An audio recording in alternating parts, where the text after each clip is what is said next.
the Ducati, and then going to Aaron on the 86 down there as well. He's got the Aprilia RS V4. So, in fact, there you are. 3 different Italian beasts on the front. The MV Augusta, the Ducati, and the Aprilia.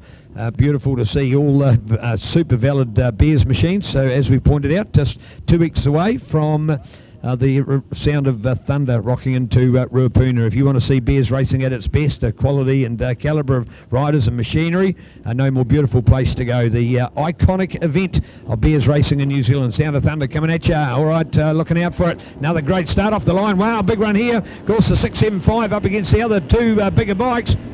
And the 675 just looks to have lost a fraction off the start, but then he's made up for it, and it just pulls out of it nicely. And they're taking the advantage as we look out for Johnny. Gone a little bit wide on that first turn, but has the better of it, and now looking to come back. But I'll tell you what, Seth pushing his own out through there, so good work at the stage. We come down to Castrol. Look at the advantage for first place. That is amazing. Seth Devereaux, incredible. Look at that. He's pulled it out over the other boys. We've got a 1, 2, 3. I think we're going to go to potentially in there as well. Have we got Heath Boddicker? I think Heath might have rammed it up there with those other boys. So we've got the Italian powerhouses in there. He'll come on board there as well with the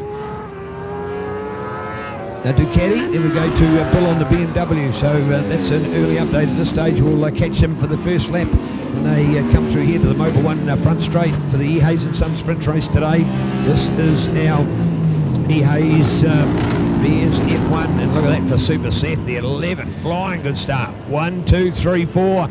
So that takes the next group through there, and then going to Bill. He will be the next one up. So Bill to take that advantage. Nice work there. A hard charging task to do.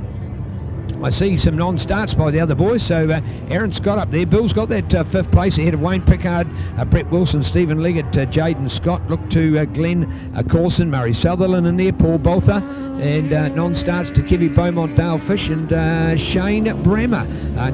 Unusual as to why 3 quality riders there have not made the start, so bit of bad luck to Kev on the 108 machine, the man from Tayana on the Ducati V4, sponsored by Total Oil, EWL Southland, SBF, along with Kaz Bolts and Metzler. So Kevy Beaumont, the man working at Manapuri, and spends quite a bit of his day on the water, actually, of course, to get across to the power station. There we go, 11 in front. There is here 11, and fired up run of him from Seth. The 1, 2, 3 next up for the other boys to follow in quick succession, but it is the Seth Devereaux advantage. There's Bill to get his way through.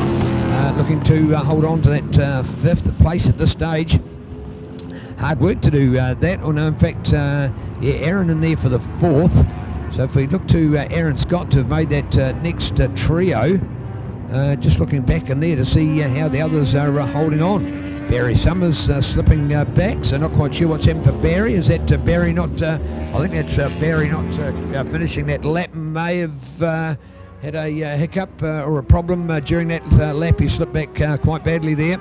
So remembering we talked about having Johnny and Heath in there for that lineup right from the very start. So we had Johnny and the boys making a very good front row, but just seeing one of them slip back there at the moment. So keen to watch. All right, 11, here we go with Seth Devereaux, the man from Tap Vegas, out in front there. And the Joe's Garage machine in flying good form as we look to a very good front of the pack there, but already Seth starting to claim the advantage. Fastest man on the racetrack, a 1:01.6. That's a tidy time to be having on a cool Saturday morning here at Teretonga. So Johnny Lewis, Heath Boddicker, Aaron Scott running with him there. They're in close succession already for Seth. He's a 4.6 on the rest of the fields. That's a handy advantage. Man, he is looking sharp and smart there. That's a very good lap indeed, and enjoying the way he's going.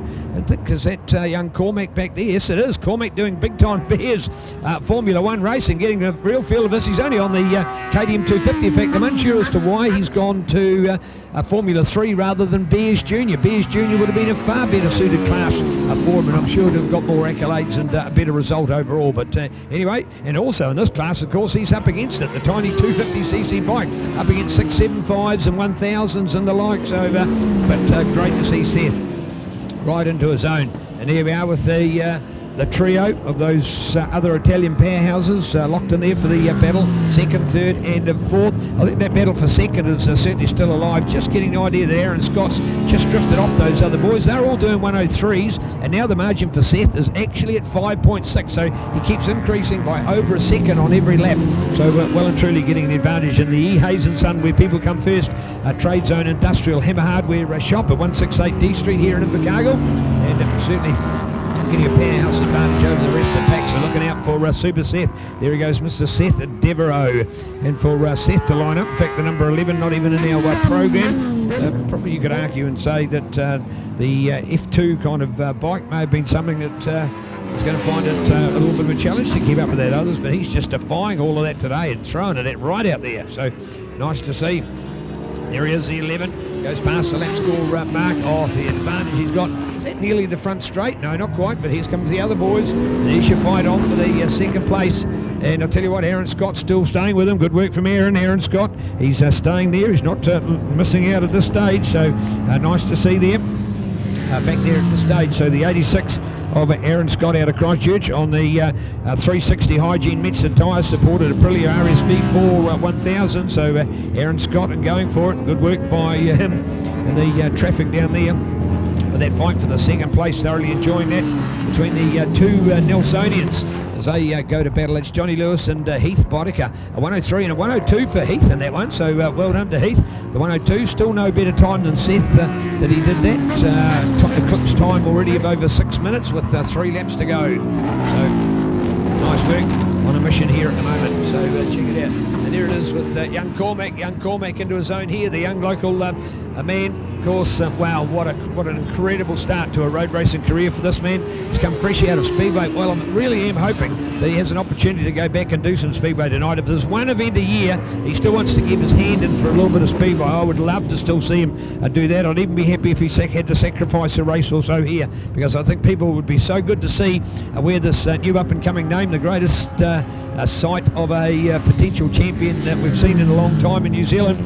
And he's the new kid everybody's talking about in road racing, and he's come from Southland Speedway here at O'Reilly Park, and we're just so neat to see him back where his roots have come from, highlighting to people just that sliding Speedway background, just why it's so well suited to how well you can ride when it comes to road racing, because after all there's a fair bit of sliding going on out there. You think not when you look at it until slow motion, and you get the idea from pictures that you see or following it on TV or the likes, but man to man, controlling a bike while it's going sideways is an art, and that's exactly where Speedway can give you the background. White flag.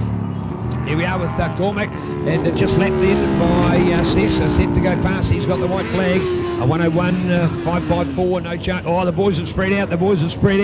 Don't think there's going to be that closest battle as we were picturing.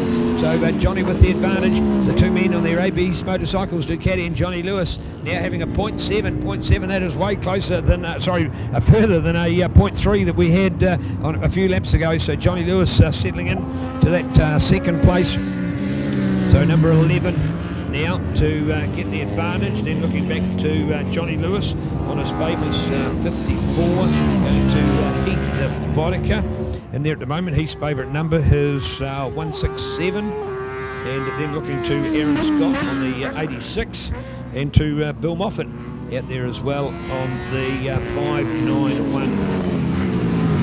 Oh, pretty fast for a man who normally flies a plane as well, so great work from the Stewart Island flights man. And there we are with Seth, great work, checkered flag all the way, and Seth Devereaux claiming the glory, and the margin in the end, we'll keep an eye on it. The margin, how big? Oh, I tell you what, it got closer, lap was in there, could have made a real difference. Wow, got closer, way closer than that 0.7, and but he still hang on for it under all sorts of pressure there, Johnny Lewis, and the margin in the end was only 0.1, 1/10 of 1 second. Wow. So Heath Bodica making up a lot of good time through there. So Seth Devereaux, Johnny Lewis, Heath Bodica, are your top three. Fantastic run from the well-respected men of Bears Racing in New Zealand, so loving all of that that's going on there. So 167 and Heath Bodica getting the third place. So 11 by 54, 167, the 86 then of Aaron Scott go to Bill Moffat on the 591. for a wrap of our top 5, brought to us by E. Hayes and Son. And a very good field. In fact, we're all the way back to Barry Summers, a non-finish for Barry. So Peter Harper in there at 17. But let's just go back to our top group. 6 for Wayne Pickard, 7 Jaden Scott from Stephen Leggett, Brent Wilson, Glenn Corson, Murray Sutherland, Paul Collins and Paul Bolter as your update. And even, in fact, I should have been looking more attentively to Mitchell Scammell, because Mitchell's done very little road racing, and he set the field alight with a fantastic run in the hill climb back on Thursday. And of course he even had a go with some beach racing as well, and now here it is back with some road tyres on, a very busy man, and giving it a go with some street racing as well. So my apologies, road racing, hopefully the street as well tomorrow. Mitchell Scammell on the Wanaka Power Sports supported Indian FTR 1200. This bike rumoured to have been called the Australian Bike of the Year, which would be an amazing accolade if that is the case. So well done to Indian Motorcycles, and wow, what a machine. The FTR just starting to sort of pull something not quite so textbook as what you would expect from Indian, but more naked, retro kind of motorcycle. Take an opportunity to check it out. You're seeing it on racetracks, more importantly. Great to be seeing it on roads, and if it has been indeed, as the rumour suggests, voted as Australian Bike of the Year, it's obviously got some amazing credentials. So well done to Indian Motorcycles, claiming the glory there. All right, back with more racing to come on our program. Next up is a big one for those that have got your programs. This is actually 4 classes combined in the same race. Classics, pre-63 up to 500, pre-63 501 to open, Classic pre-72 up to 500, and Classic pre-72 501 plus. So effectively pre-63 junior senior, pre-72 junior senior, or big bikes, little bikes. So 4 classes. That means 4 different winners on the racetrack. 4 in second, 4 in third. You get the idea. 4 classes combined in one for our classics. Coming out there next.